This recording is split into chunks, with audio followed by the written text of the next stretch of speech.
नमस्कार सर्वांना. आज आपण एकत्र आले आहोत आपल्या लाडक्या कृष्णाचा जन्मोत्सव साजरा करण्यासाठी.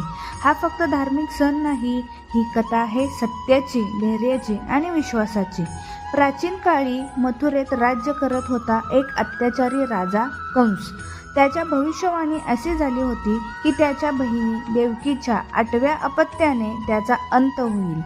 भीतीने कंसाने देवकी आणि वासुदेव यांना कारागृहात टाकले.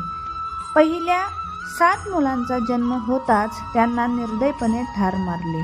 आणि मग आला तो पवित्र क्षण. भाद्रपदाच्या कृष्ण पक्षातील अष्टमीची मध्यरात कारागृहात तेजोमय बाळाचा जन्म झाला. तोच आपला बाळकृष्ण.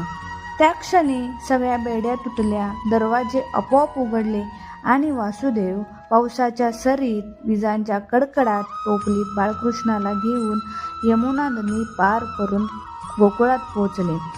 तिथे यशोदानंद यांच्या घरी बाळकृष्ण सुरक्षित वाढू लागले. कृष्ण मोठे होत गेले आणि गोकुळचे रक्षण केले. गोवर्धन पर्वत उचलला, असुरांचा नाश केला आणि शेवटी कंसाचा वध करून धर्माचा विजय केला. या कथेतून आपण काय शिकतो?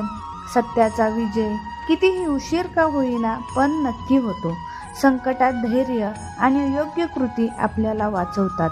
देवावरचा विश्वास अंधारातून प्रकाशाकडे नेतो.